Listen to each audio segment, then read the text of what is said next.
Okay, here we are back in Kentucky Round Zero, and it's time to start Act 3, which is going to be the final part, probably for the year from what I've been hearing. I believe the dev puts out one act each year, meaning that in order to reach the final act, Act 5, we are going to have to be patient, but at least we'll be up to speed from here. So I'm going to go ahead and start Act 3. And who do we begin with this time?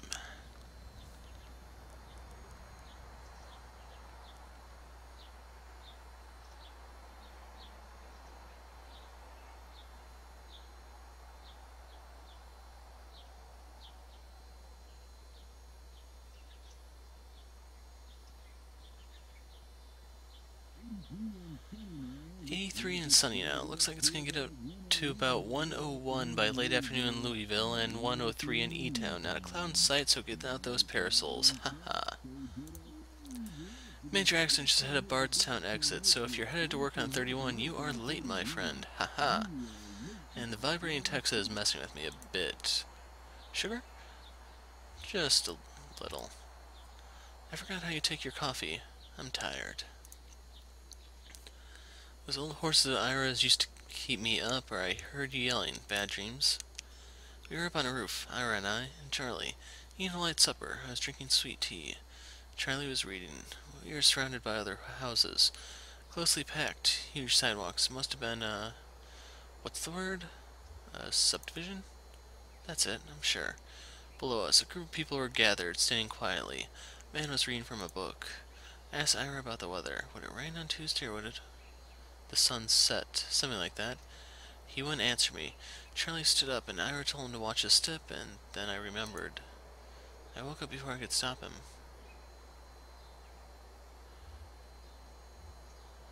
I always told him to test each tile with the heel first. If that's a heel, you can kick it back and still put your toe on something solid when the tile slips. I remember your lessons. He just wanted to study his... what was it called? Astronomy. That's it. How could I forget? It wasn't his fault. Wasn't anyone's fault, Conway. That's what we mean when we say it's... a tragedy. Sure. Well, we have a mail order delivery today. Might be a long drive. Hope the truck can hold up. That truck will outlive us all. I hope you're right. I'm glad you'll keep it. Ira would have wanted you to have it. It's been around since Charlie was born. Ira took me to the hospital in that truck. So did you once. When you fainted. My hero. So she knows me, apparently. So, long drive? They said they couldn't come in person. Maybe just a shut-in. I don't recognize the address. The order is all... I'm sure we can fill it. Guess that'll be the last.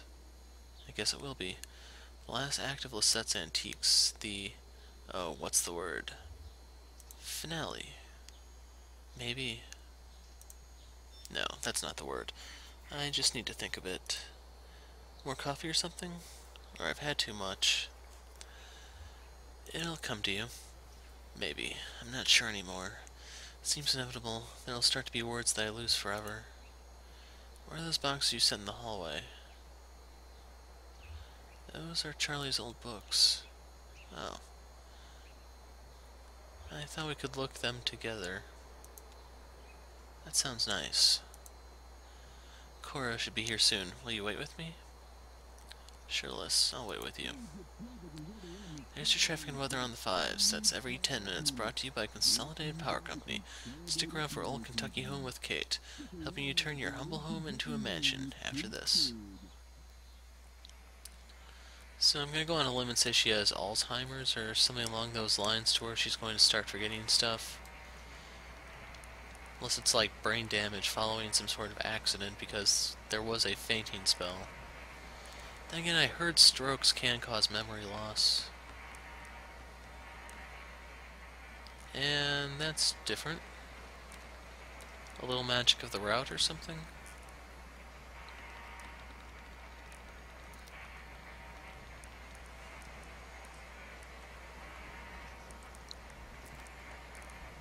But that's only if you make a late payment on a follow-up visit. I think everyone well enough here that they'll only want to bill for... oh, he's awake. How do you feel, man? All fixed up? Sherman says you might be a bit misty coming out of it. What time is it? It's been about 2 hours. What have you been doing? We watched TV for a while, then Dr. Truman showed me some of the terms of this bill. It's kind of... You'll want to look it over yourself, I think. How about that leg? How's your leg feeling? Yeah, that's the important part. Conway shifts his leg a bit in the chair, testing it. Well?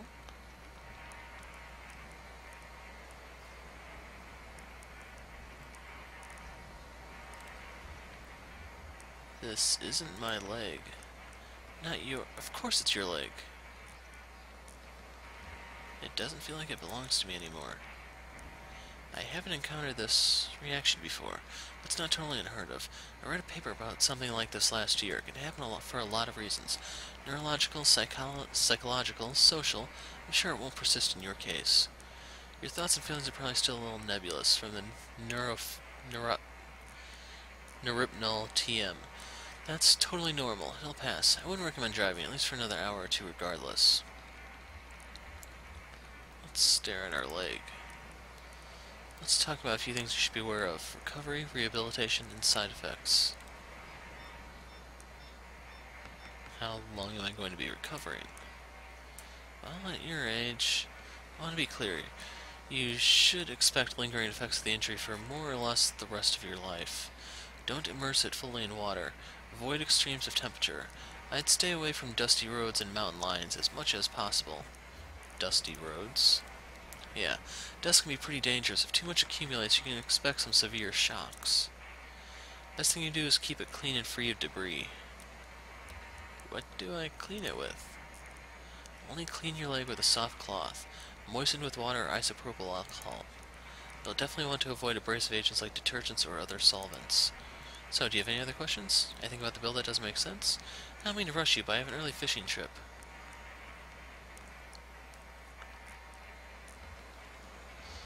Tell them about the payment plan in the bill. Ah, yeah, that's one of the, atypical clauses. I don't really have any control over the bill. Now that Consolidated Power Company bought my employer, they handle everything. So it all runs through your electricity bill now. You can pay it back in full on your next billing cycle, or you can get on an energy credit payment plan. You have to call Consolidated for more detail about that. I don't really understand how it works. Something about generating electricity to send back into the grid. So talk about your utility bills taking an arm and a leg. Oh, one more thing. Don't be alarmed if you experience any side effects of the Neuropnol TM. Typically, we see daydreaming, deja vu, pensiveness, fugue states, regular perception of time. About 15% of patients report a generalized sensation of lateness. Nothing to be alarmed about, just keep it in mind. Thanks for all your help. Julian's outside. We can head back to your truck.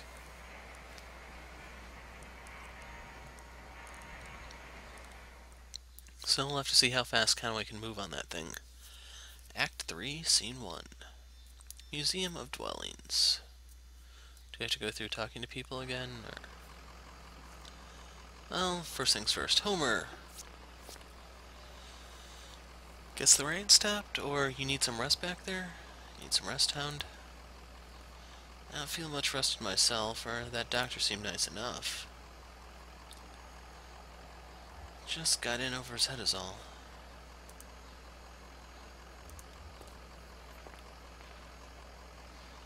How are the drugs treating you? Streetlights seem a bit brighter. Like Trails and Tracers?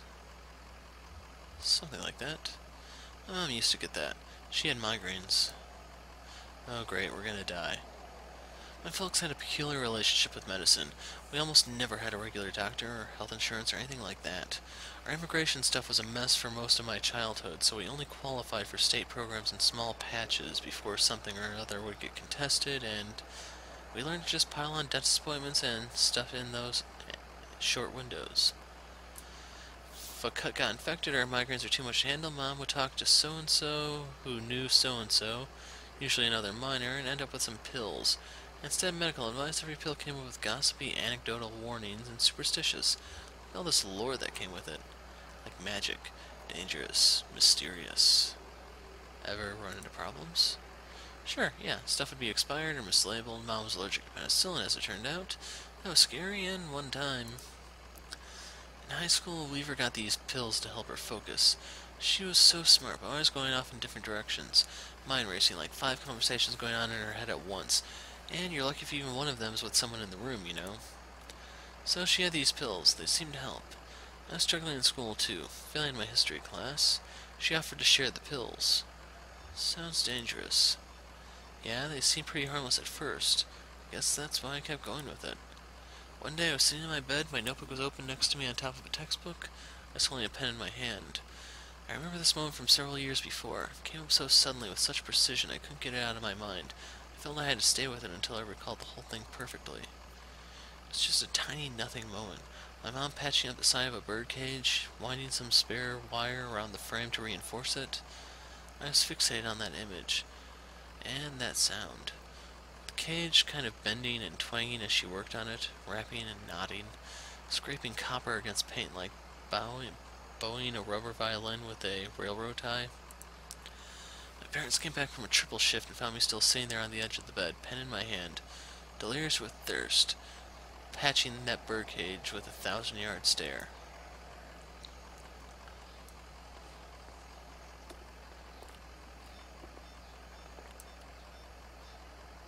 Museum visitors. 9 to 5 every day of the year except Labor Day. Last admission is at 4 p.m. daily. Damn. Try the door. Are you folks lost? And then what? Ben, you're being very uptight right now. Wonder if these are the people from the mine with the glow-in-the-dark dye. I don't really remember what their names were offhand. You're right, it's unlocked. Not sure it's finished in there, though. What's finished? Wouldn't it be better if it were finished? Can we be sure of that? They're pretty friendly in there. Hush, I think I hear a voice. Maybe a security guard. I didn't hear anything. We're just too late. Let's come back tomorrow. Let's see if this is any different.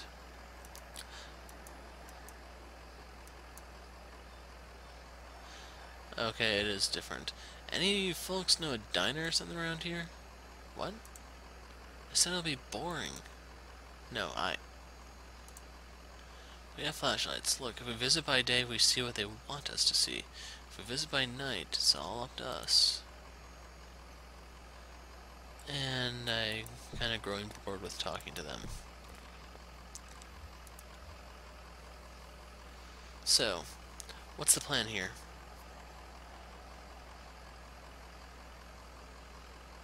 I can use a bite to eat. Oh, okay. You've been on the road for a while. Well, there's an all-night convenience store not too far from here. Is that okay? Sounds good to me. Okay, we can take 31 heading east. It's right before 65.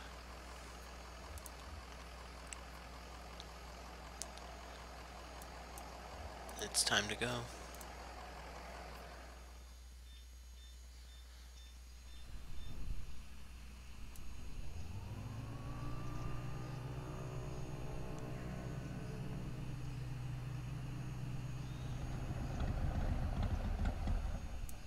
The truck's engine sputters and dies, as Cowboy guides it carefully off the road next to a falling tree. Act 3, Scene 2. A tree.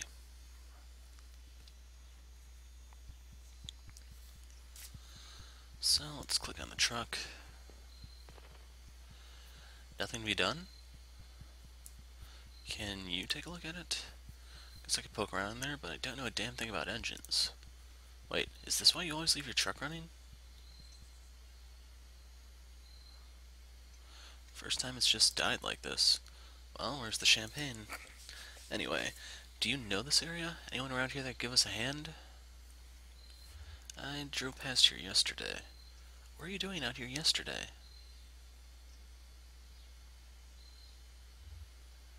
That tree, that bog. Are you sure this is the tree? What kind of tree was it? A willow.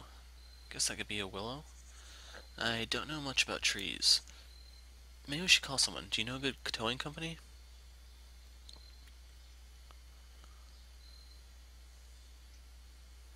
can't read the name or number on this flyer, but it looks like a picture of a tow truck. Worth a shot, and I'll give them a call. Hope I can get a signal out here.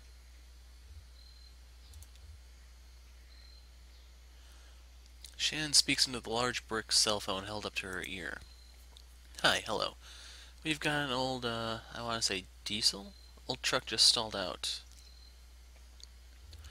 We'll go irritable. Sure, it's late for me too. Your car says open 23 hours a day. Let's go accusatory. Well, isn't that convenient? Do you just put that on there for plausible deniability or what? We'll go obtuse. That's... okay, look. We need to get back on the road here, and I'm sure you're busy too. Maudlin? Are you? Is this a bad time? Pragmatic. Right, yeah. Thanks. Okay, it's... where are we? We're off 65. Just kind of pulled up by this tree that fell over. We'll go tangential. Okay, well, I don't know any of those people, but that does sound like the right area. You been over here before? We'll go dismissive.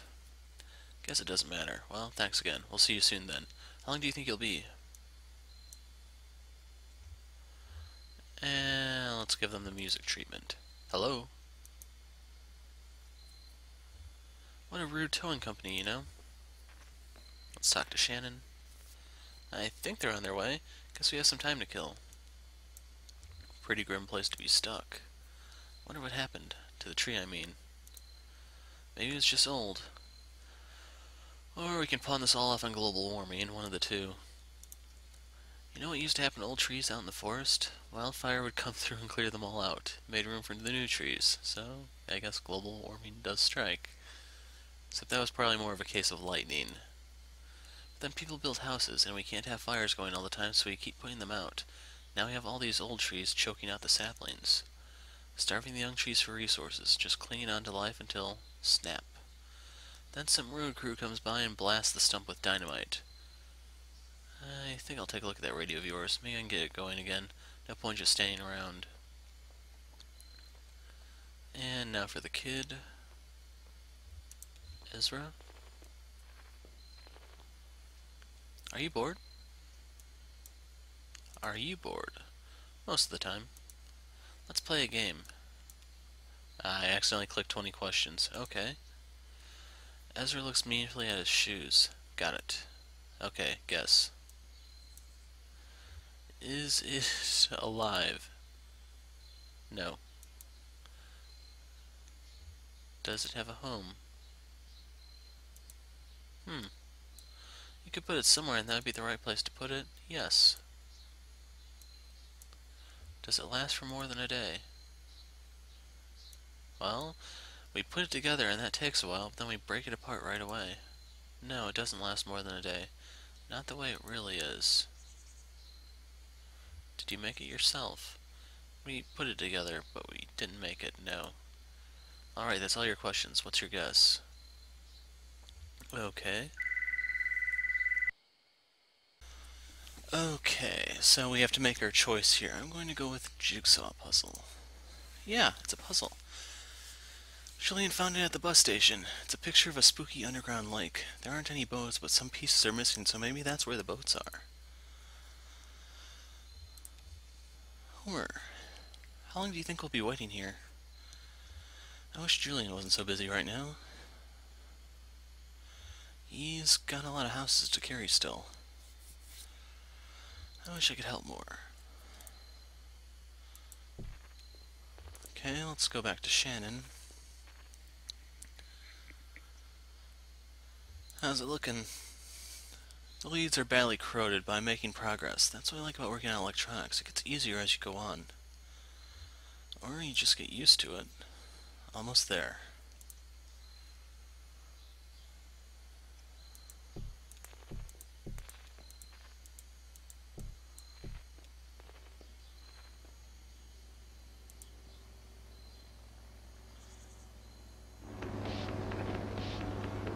Okay, this is different. Is this the right way? I don't recognize these trees. It's Dragonite, just a bunch of trees. Just Trees are so quiet, right? Usually you'd hear birds, wind, a squirrel, or something. Turn your ears down and focus on the radio, Cricket. Yeah, you're right. Maybe I'm a little bored.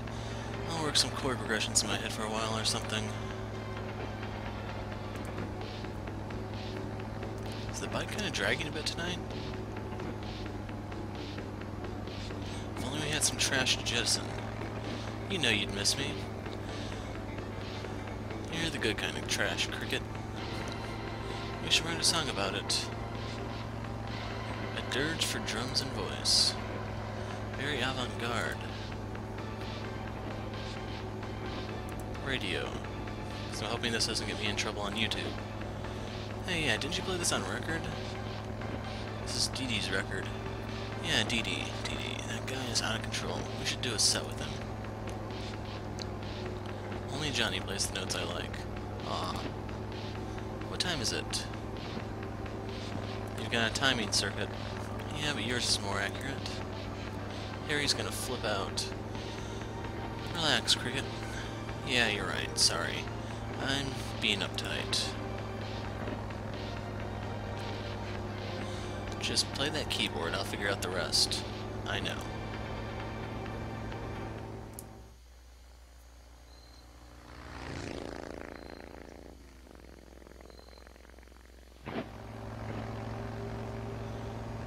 Let's check the brake disc. That's kind of important. Hey, they look like they could use some help. You going to fix it up for them, Johnny? I don't know, a wrench from a cattle prod. I thought maybe you. Guess it's up to some good Samaritan. Someone will stop eventually. Someone with nowhere else to be. We're not going back. They're on their own. Headlight. You know, we're already late. So we better keep moving. I just mean, what's another few minutes?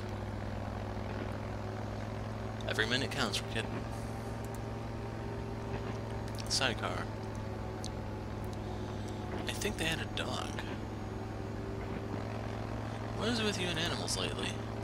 I don't know, they had a warmth. We still have all this useless bread from the bakery gig. It's stale, but a dog won't care. Just throw that stuff out, we have somewhere to be.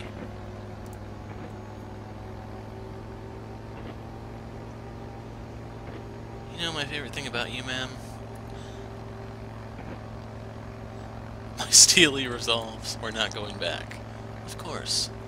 But a close second is your boundless generosity. You're not going to let this go, are you? Sorry, ma'am. Just... maybe if they're not busy, they can fill some seats at the gig. You know, if no one's there, Harry will try and bilk us on our fee. Let's go back to Ezra. Was that him? That was a motorcycle. We're waiting on a tow truck. Yeah, they're too fast for a truck. I bet they're getting chased by something. Maybe they just have somewhere important to be. Definitely getting chased by something. Know-it-all punk.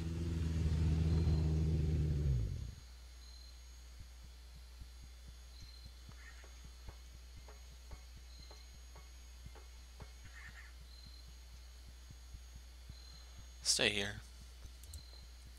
Careful, he's wicked with strangers. You. Who's chasing you? Hear that, Cricket? We're being pursued. I knew it. Who's after us? That's a good question. These folks seem to have a certain handle on the situation. So... dinosaurs? Sure, something like that. Listen, we got two questions for you folks.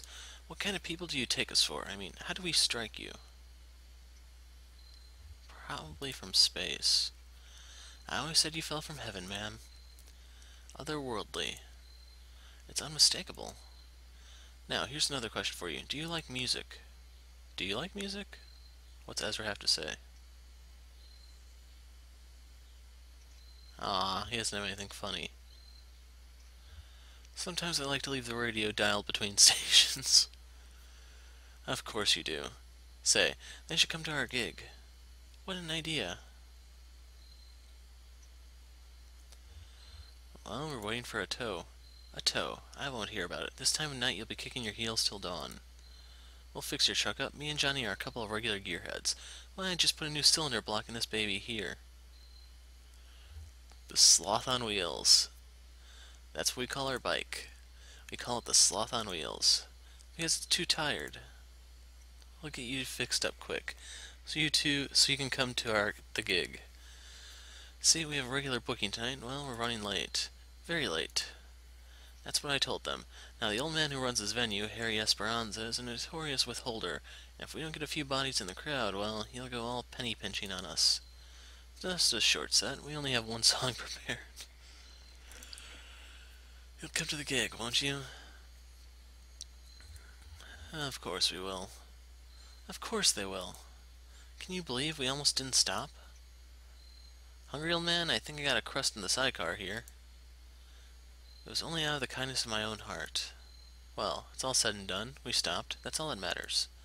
Our gig's at the old tavern called the Lower Depths. It's over there by Charlie Moran Highway, just east off 65.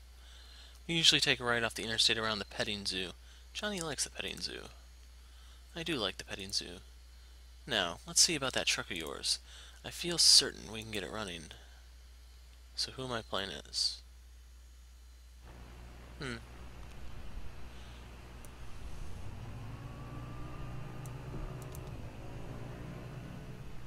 Convenience store is just a tiny booth in the middle of a lot that must have been an active gas station. Just used red... Okay, I can't stop to read this because I don't know why I'm still driving.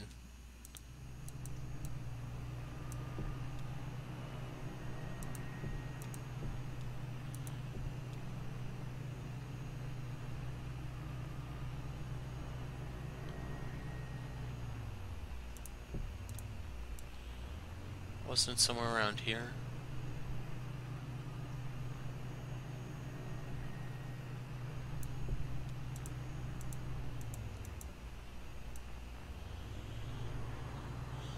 I don't want to rewind the video to find this thing again.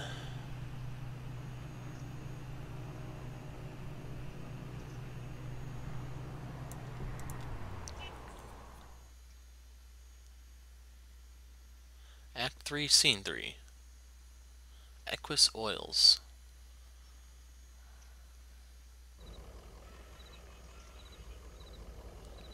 Well, we've got quite the little posse here.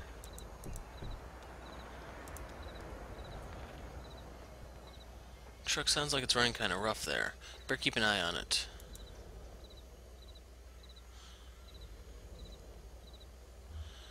We're all running a little rough these days. Well, that's you and me anyway. Closer to the finish than the start. Seems it gets a little bumpier as you go. Do you have any games on your computer? Hey, you know what? I might. My niece works nights at the hospital, and she swung by for a lunch break an hour or two ago. She's kind of, she doesn't talk a whole lot, but I like her company. I heard her typing away in there. You might take a look. We've been to the Zero. I figured. Well, listen, I wish you luck, but I don't really want to talk any more about that. Bad memories. Glad to hear you're on your way, though. Better get going.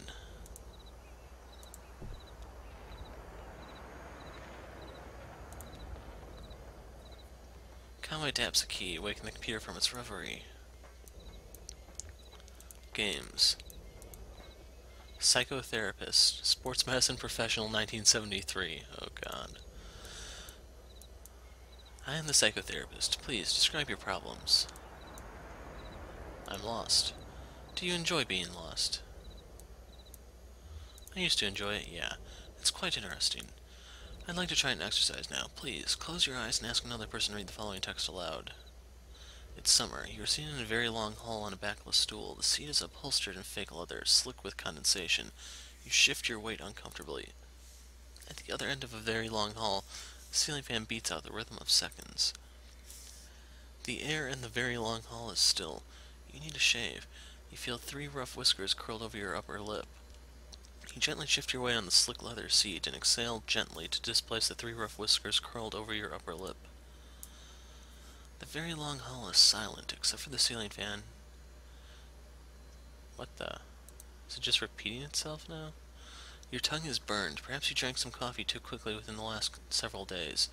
Your mouth is dry and the lights are slowly dimming. Oh, it says I'm not supposed to read this part aloud. Okay, it's over. Directory listening for games. Sports Medicine Professional 1973. Ready, run. Status Senior GPA 3.8 Effect Board. Study at the bar, explore the forest. Bar. 2 for 1 domestic. Somebody has a rifle in their truck. Late night target practice in the field. A few hours in lockup, stern warnings, new friends. March 1973. Status Senior GPA 3.8 Effect Pensive. Study, hit the bar, or explore the forest. Well, duh. We're going back to the bar. It's dead tonight. Shots. The bartender has her kids this weekend, which she's looking forward to. Now we are distracted. Well, back to the bar we go. Some students are fighting over a pinball game called The History of Aviation. All well drinks half price. Striking 3 bumpers decorated with jet engine icons initiates mid-air collision multi-ball. One student unlocks both Daedalus and Icarus, then spills a cocktail into the coin slot. It's now May, but our effect is adrift. It's time to make a decision. Graduate, hitchhike cross country, or live in a tree. Well, seeing as we spent all of that time in the bar, the only thing we're probably qualified to do is live in a tree.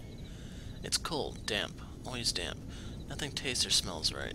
Impossible to relax, always on guard against the neighbors and the elements. Bewildering. Score, Senior. And I'm satisfied with that. Help Desk, Rust Archives Mail.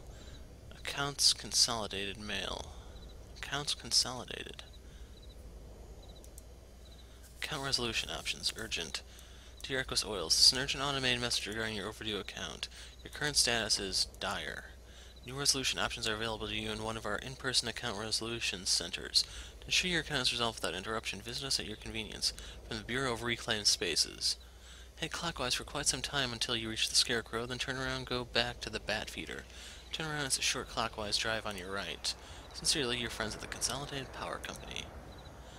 Consolidated Power, eh? Let's check out the help desk. Requested articles. Dear Mr. Wheattree, the articles you requested have been retrieved from storage and are ready for examination. They will be held at your convenience in our primary branch until the end of the month. You may visit us between sundown and sunrise at our night facility. We are in easy 3 gestures from the Bureau. Clockwise to the anchor, counterclockwise to the whirlpool, then briefly clockwise. Regards.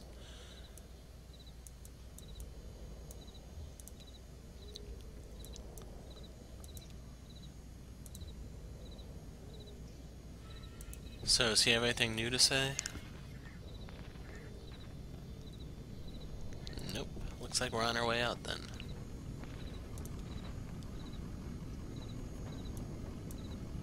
They move on.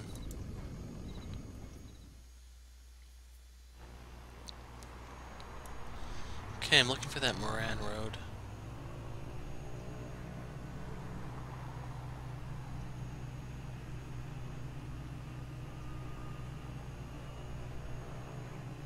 Ah, there's the petting zoo. The petting zoo is closed. Go in anyway. Hello, tavern. Act 3, Scene 4. The Lower Depths. Let's talk to Homer. Doesn't feel right or feels a little like home, huh? I wish it didn't. Well, can't control your feelings, right?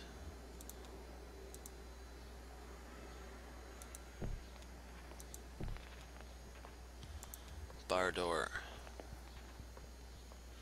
Kinda late. Are you sure they're open? Sure, they're open. This is one of those places. Let's head on in. We are not the Saints, but we've kept our appointment. How many people can boast as much? That's lovely, ma'am. Who said it? A poet.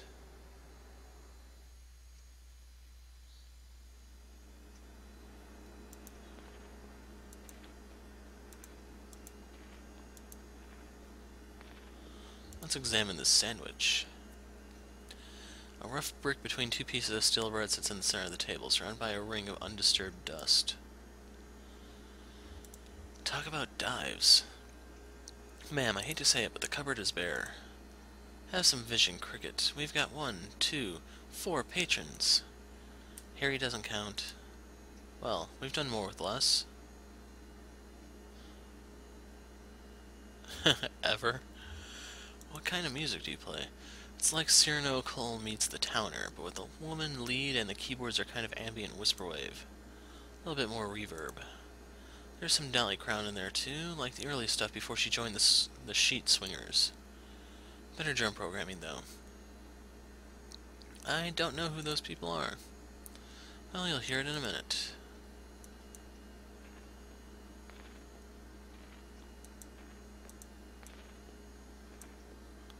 Goggles. The goggles do nothing. Bulky set black goggles sit at the end of the table, next to an ashtray, a newspaper, and a few empty glasses. Huh. Who do you think that belongs to? Whoever they are, they're gone now. Must have been pretty tank to leave it behind. This thing looks expensive. Yes, but you have to remember the goggles do nothing. Ezra flips through the catalog of songs. What do you think? I don't know how to play this game. Me neither, Ezra. Me neither. All I'm pouring tonight is Hard Times whiskey. Got any coffee going? No coffee. Hard Times whiskey. Say, shut the GD door, would you? I can't afford to run the AC all night. Sorry, Harry. Oh, it's you two. Where have you been? Never mind, listen. I can't keep this place open through the small hours of the night just waiting for musicians. Where is everyone? Everybody had to, clear out. Let's get set up, huh? There's nobody here to listen to it. I can't pay for it. We brought some people, Harry. A crowd is forming. Yeah, but also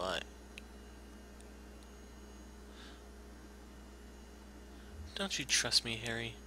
Sure, I trust you, Junebug. But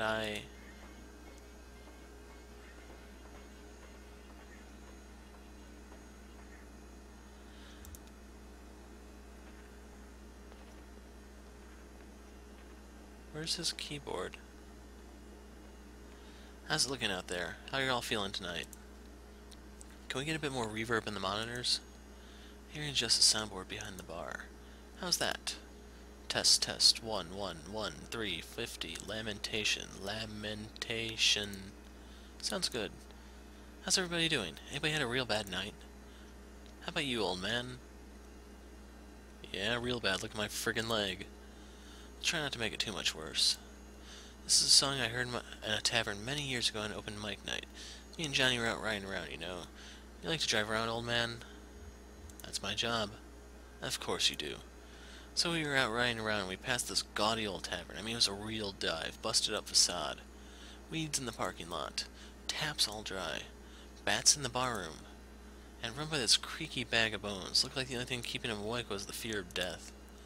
So glad to be back here at the lower depths. Hey, now. So we stopped for an early drink, and there was a lady singing right here on stage, and the song she sang, well, it stuck with us, and now it's a regular part of our repertoire. Never got the lady's name, though. She seemed like such a sweet gal, and she had a voice like Scotch whiskey, and we just hope we do her song justice. So here it is, Too Late to Love You.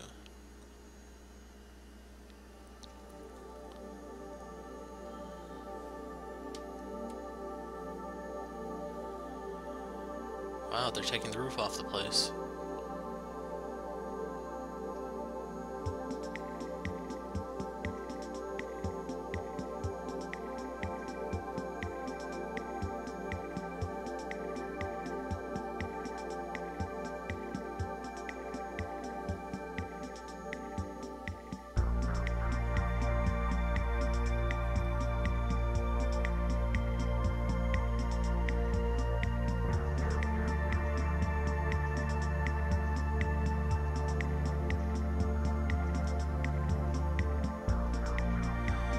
Left me, I never should have met you. I wish we'd met before. Do I have to click to advance this? Oh, I have to choose. Wish we'd met before.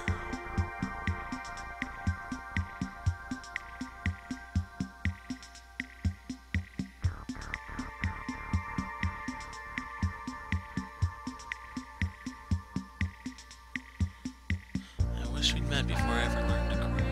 Oh.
fight the bull and talk to Junebug.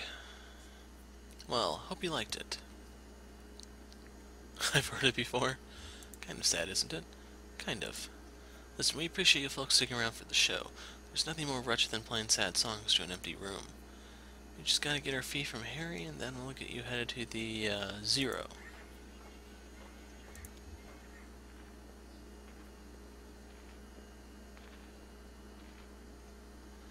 Well, Harry, I think that went pretty well. I'd say the crowd was into it. Reverential. Wrapped. I guess the usual fee is about right, and I'll let you get back to your business. Well, that's just the... Damn it, I was trying to tell you to. I can't pay. They cleaned me out. I've got nothing left but a GD IOU from the distillery. An IOU? Yeah, I traded them for some whiskey, and I guess I had some surplus credit, so I got this note to get some more from them later on. Must have been a hell of a trade. I had to. Gotta keep this place open somehow, damn it. Watch your language, Harry. So, we just need to get pointed toward the Zero. Oh god. What's that? You know what they're talking about? Tell you what, you point my friends and I to the Zero and we'll call it even. Are you folks sure you want to head down there? I've never been myself, but I hear... people hear things. Rumors.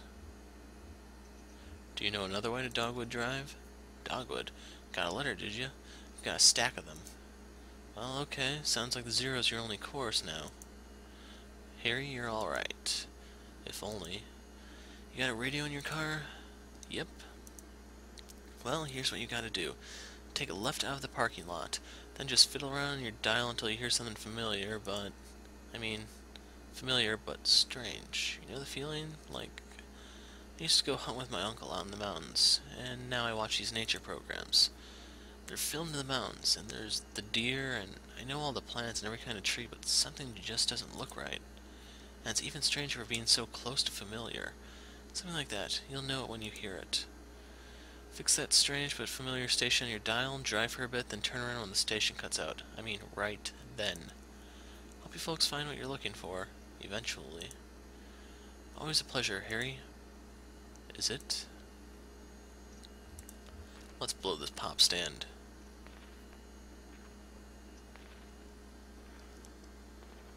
So, what exactly is going on in the Zero?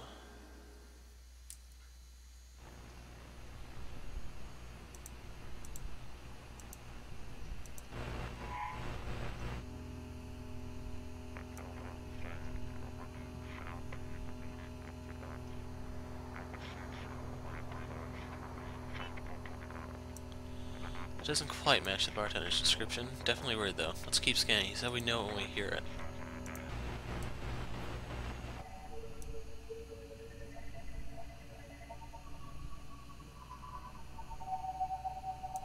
Clockworks. A faux rustic wooden sign hangs above the door. Glasgow Clockworks, carved in a fanciful typeface, then set with what looks like brass or colored plastic. The windows are darkened, too crowded with antique clocks to make out the interior. A small metal sign bolted in the building's alleyway reads GTS Stop Number 5. 5:30, 7:15, 8:45, 10:15, 12:15, and then several more numbers or words, worn illegible by rain. Three people stand under the sign. A young man with a newspaper, a young woman scribbling anxiously in a leather-bound journal, and an older woman whose face is shadowed by a wide-brimmed hat. Let's listen at the glass. Conway rests his head against the window and closes his eyes. Feels cool. His breath fogs the glass like September. It was fall when he met Lisette. School days. Neither of them were very good students. They'd cut out early and spend the afternoons in darkened bars. Sometimes she'd sing, or he'd pick up bottles, and the staff would pretend they're old enough to be there. Conway and Lisette would pretend, too. Then he got a long-haul job, lost it on the road, took too long coming home, took a job from a wiry, irritable roofer named Ira. Ira brought him home to meet the wife and son, and there she was. Conway kept his mouth shut, not out of respect, but out of habit. It's impossible to tell how late the bus runs. Are these people just waiting? Could they miss the last bus? The woman accepts the ride. She lives near the state park, west of the Marquez farmhouse on Route 70. So what happens if we get all these guys?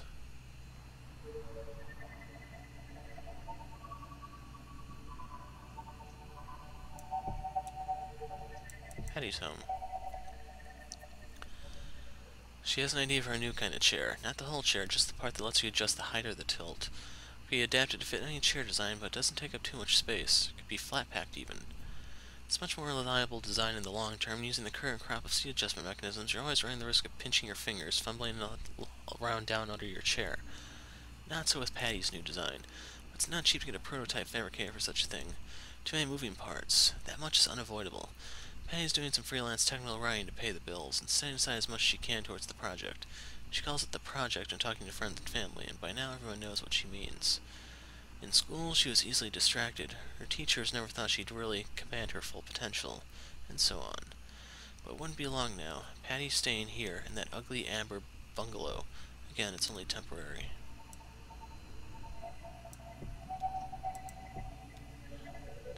Now, are the other ones still there?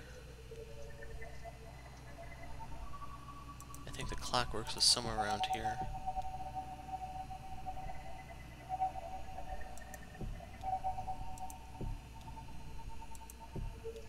There we are.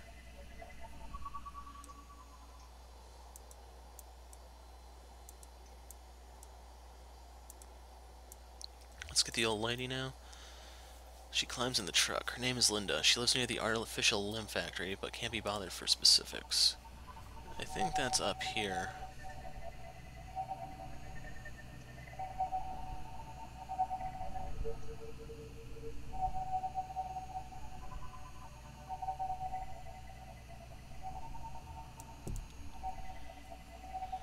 Linda doesn't care for the public transportation in this area. The buses are too small. In fact, they hardly qualify. Linda worked for 25 years as a city planner in Knoxville, so she knows. But it's not her place to say, really. But if she were asked, if anyone were to ask, she'd start with public transportation. It's the pride of a civil society. It's a place as much as any city center. It ought to be funded as such. Sure, you could spend thousands on concrete fountain, some scene of antiquity, something really impressive, but what does that do for a polis? Who meets at a fountain to exchange the areas? Drug dealers, that's who, and maniacs. Linda meets people on the bus, or at the bus stop. That's where things get done. In Mexico City or Montreal or New York, the trains are so fluid in their dependability that they're practically a stable place themselves. Or at least as reliable a place as... Linda lives here with her daughter and son-in-law, in that squat gray building on the left. She owns the house, but her room is in the basement. The basement of her own house. Life is suffering, as they say. Now I need to go back for the guy.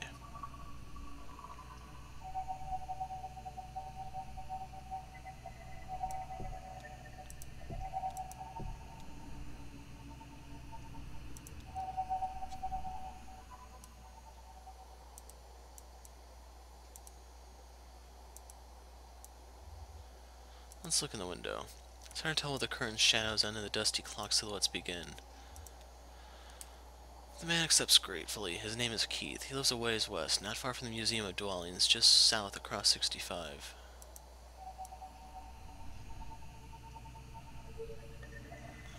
It'd have to be like right around here, if it's south of 65.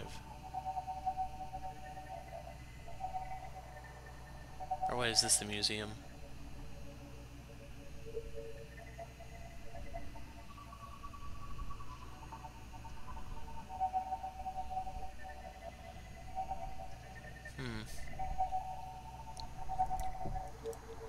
I remember what that was. There we are. Keith is an auto claims adjuster now. He went to the University of Indianapolis, mathematics with a minor in sports marketing. Halfway through his junior year in college, Keith's boyfriend ran away with an older woman.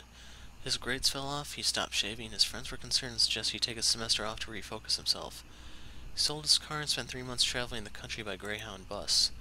Keith found himself in Butte, Montana, in the dead of winter, his rough beard stained with gas station coffee, his eyes clouded with travel. He bought a second coat at a thrift store, then settled on a stool in a tavern by the cemetery. Keith sipped a light beer and lost himself in a photo on the wall. A portrait of Evel Knievel. Knievel looked tired, more than tired, spent, drained, old. But Keith could have sworn those murky, bloodshot eyes were looking right into his soul as if to tell him. Keith's apartment is here on the left, the salmon-colored building. That's his apartment, with the blue and white star decals in the window.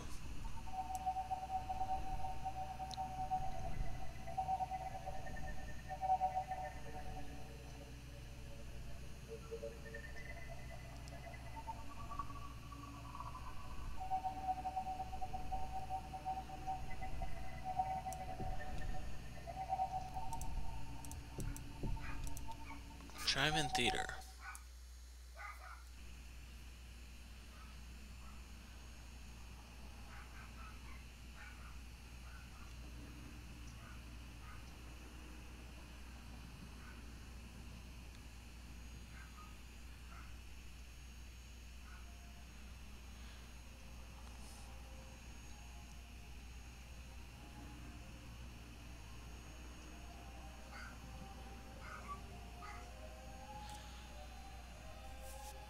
Well, even though there's such a small crowd, it's still playing.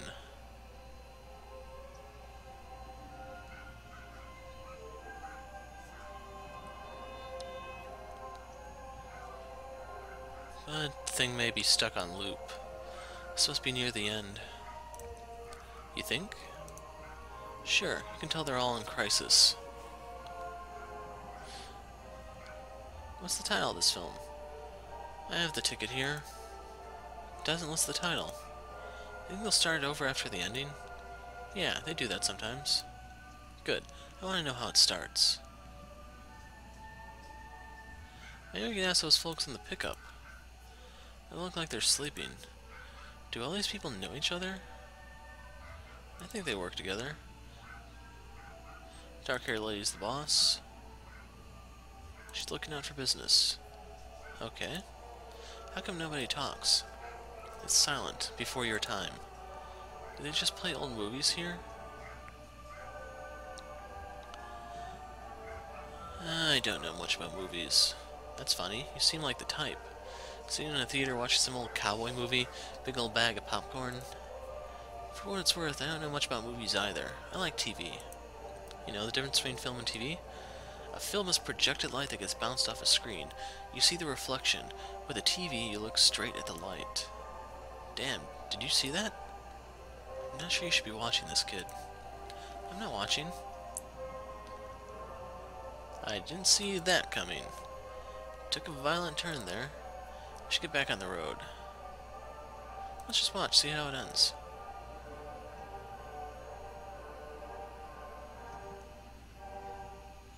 So, what are you hauling back there? Anything good? You been driving long? All my life. I heard that. We're lifers too. A life on the road. What are they doing? They're burying him. Time to get going? Might as well finish the film.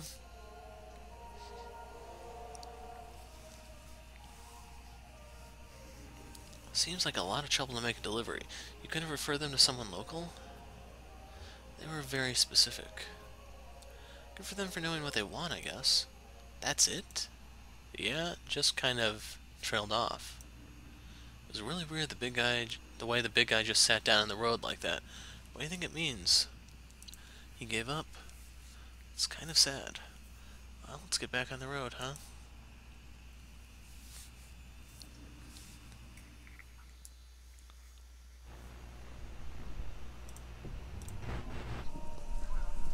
What's this station? I've never heard this before. Sounds like horses. Horses running? A race? Lisette and Ira had some horses years back. Yeah? I've always been a little afraid of them. They're so big and, I don't know, you look in their eyes and they're almost human. Like they're human and animal at the same time. So they've been domesticated so long, I guess. Well, that fits familiar but strange for me. Here you said we should just drive until it cuts out? Let's head on over to Equus.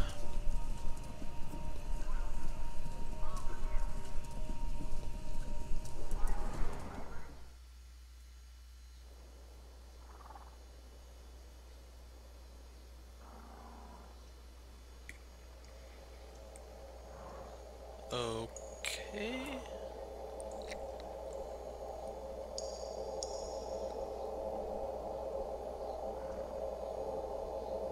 I guess the circus is in town.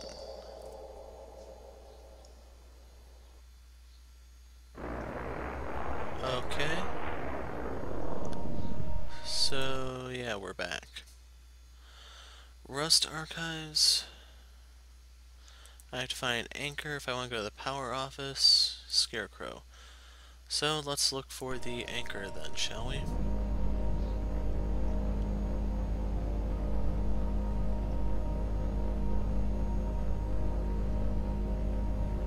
Oh, Hall of the Mountain King.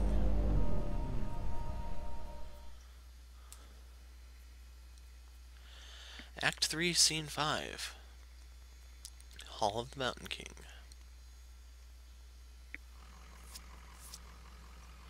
Homer first. Been a while since we checked in on our hound. They don't keep the roads up too well, do they? Never have. I know how you hate to hit a pothole, Homer.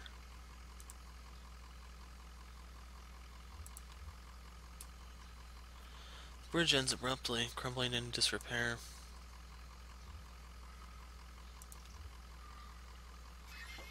Time to cut him loose, ma'am. You bored? Nah, it's a slow night anyway. I'm happy just tagging along.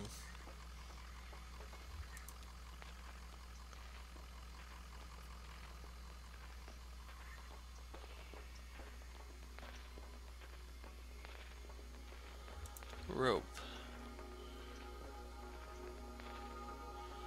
A loop of decayed rope is coiled on the banister. Some rotted sections have been smoothed over with a fine dust.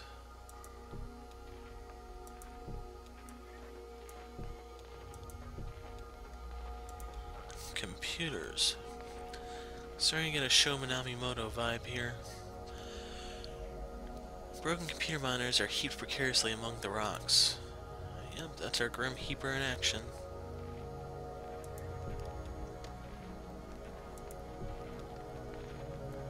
Pet carrier. Pet carrier for a cat or small dog has been left by the path. A calcified rag wadded in the corner may have once been a blanket.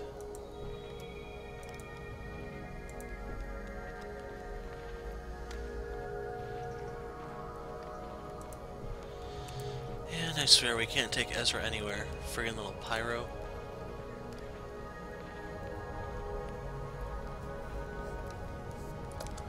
A hiking backpack leans against a rock. It's empty except for a dusty bag of cat food and a few punch cards.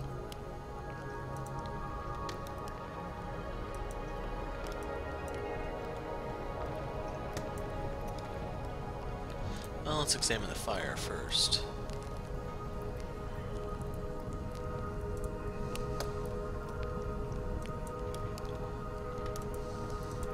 Maybe I can't?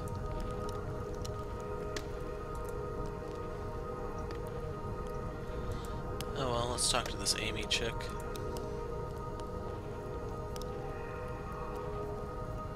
Oh, it's triangles within triangles down here.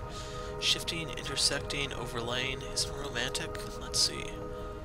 You're here to steal back the love of a boy you once knew, when you were too young to recognize the movements of the heart. And you're escorting her, pretending to have her interests at heart, well, really. Really, you're in love with the young woman as well? And so you've agreed to help him conspire to win her affections? But it's just a ploy to send him for embarrassment and diminish him out of the picture. I'm into it. Well, maybe I still have the knack. I used to be really good at this. I had 11 novels published, from The Billionaire's Bidding to Fields of Longing. Real hot bodice-ripping stuff, you know? I miss those days in my Lexington studio apartment. Just me, my thesaurus, steaming up the windows. I'm not sure you should be listening to this, kid. I'm not listening. That's what they all say. But of course it couldn't last. You know, suddenly it was all computers everywhere you went. Thought I might be able to do something with that. Inject a little libido into those ugly beige boxes? Huh. So I went back to the university and I studied human-computer interaction. Then I picked up Donald's research assistantship here as a tester, debugging. In my off hours I played around with the doomed love story at the core of our little simulation. That seemed to amuse Donald, so I kept at it. I'm afraid I tinkered too much, made it too complex. Now our work is never done. We don't even have to add any new functionality. The bugs just grow on their own. Too complex. I miss those days in my Lexington studio apartment.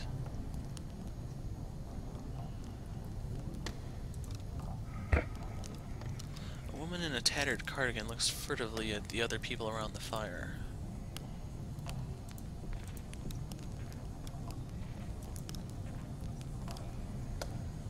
And I guess you can't interact with the fire. Let's talk to the old man.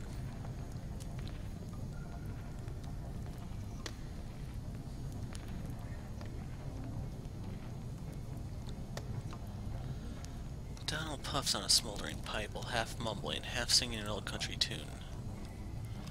Where the old green river runs, through hills and caves not known to us, down to that sunless sea.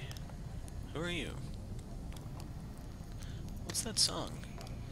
You've caught a verse of my absent-minded warbling. It's just a song from my youth. Something a dear friend used to sing to herself as we hacked on crystal radios in the boiler room.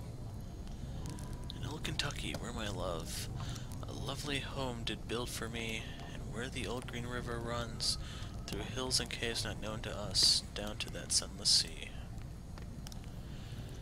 From there on, it's all meandering rivers and romantic greenery, and that is what we were talking about. We're a bit lost, actually. You came from the road, 0. Now you should stay off that road. Not safe. Bizarre topology. You'll never get anywhere. Just brings you right back here. Bridge is out down there. Yes, we're quite marooned in this moment. But I don't mind. Not anymore. This is where my life's work is. The computer right on the other side of the spire. Looks like a harmless little computer, doesn't it? Like some beat-up mainframe exhumed from a university basement and left in this cave to rot.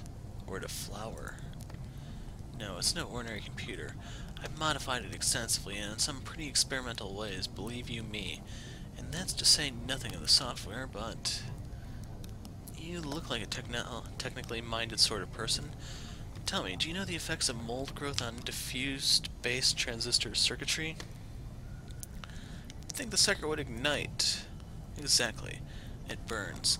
And oh, the sweet smoke that issues from it. It also leaves a sticky residue to seep through the machine, forming new connections and creating new circuits. The computer is no longer the pure domain of language or mathematics, but entropy. Thwarted and feeble, we hammer on this derelict keyboard. My name is Reason, King of Kings. We are mere tourists in the ruins. Our keystrokes echo off into the tunnels, boundless and bare. The caves stretch far away. We are too late. Always too late. What, did you say something?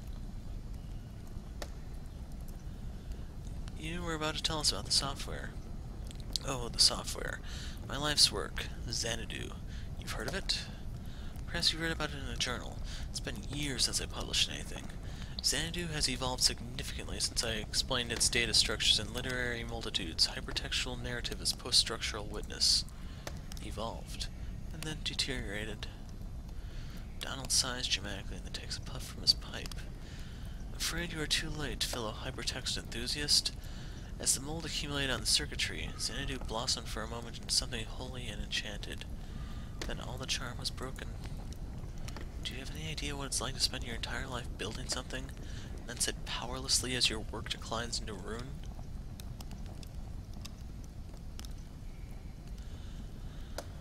I drive deliveries for a small antique shop, and we're closing down. Shuffling around the dusty ghosts of antiquity. Well, I have my own ghosts, and I keep them in there, in Xanadu. It's running on that glorious, dusty machine. Take a look if you'd like. Too late to do anything but smoke and reminisce. Anyway, far too late to do anything.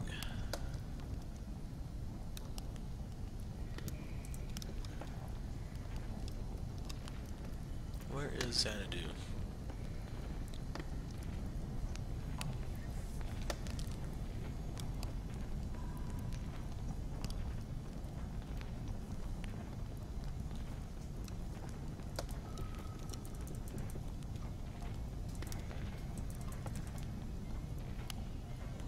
This is a big place. The kingdom is in peril. Well, what else is new?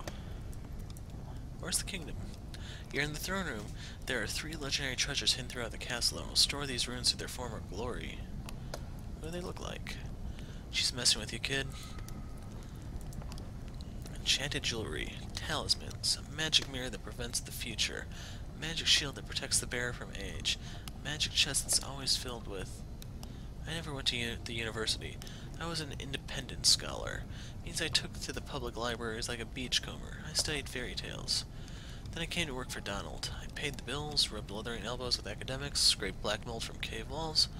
Finally, now I carry the firewood into senescence. The kingdom is in peril.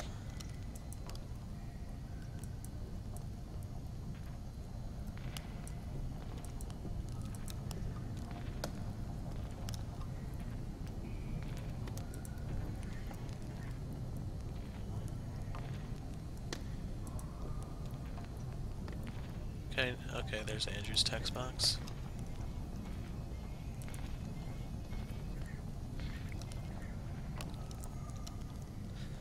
Do you know that when I first... No, I mean, if this cave were larger, could it... Now I'm getting ahead of myself. I've got it. How would you characterize this space? The one we're standing in now? It's a mess. A catastrophe. Or the site of some ancient catastrophe, anyway.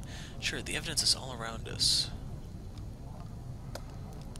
What's burning on that fire? Mysterium tremendatum. It sends the shadows scattering, momentarily lights the mouths of unseen tunnels. That fire is constantly reshaping my... Close your eyes. Will you close your eyes? Only if you close yours. Okay, I can do it from memory. Good, now. You're standing at the top of a rocky peak. A tongue of flame licks the shadowy anatomies of... Where are we? Oh, here again. How disappointing. What are all these computers for? Computers. Oh, now I remember. I was writing on them. I described a cave. That was my job, describe the cave. There's a great history of caves in literature, don't you know? The walls are frozen rivers of orange stone. Isn't that vivid? I have a lot to live up to. I was a grad student studying statistics when I started working with Donald on his project. So we needed someone more analytical. We needed someone with a more analytical mind to do the descriptive writing.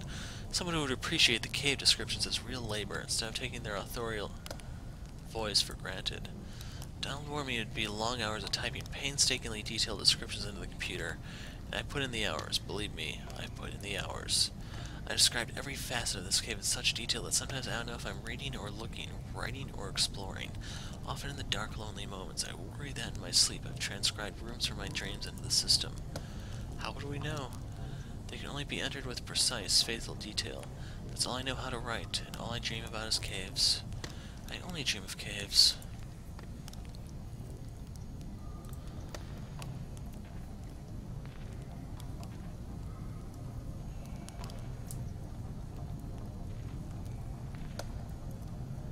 A massive gate constructed out of scavenged material blocks passage down the far side of the spire.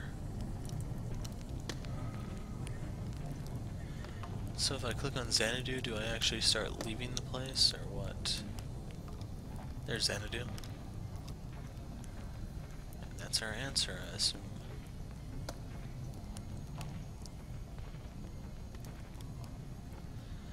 Baffling control panels are sheltered from the elements with a warm tarp. A closet-sized wall of knobs and wires looms behind the machine, humming faintly. An electric typewriter is the only easily recognizable component. How do you think we get it started? This old thing? Maybe there's a hand crank around. Oh, it has a run key.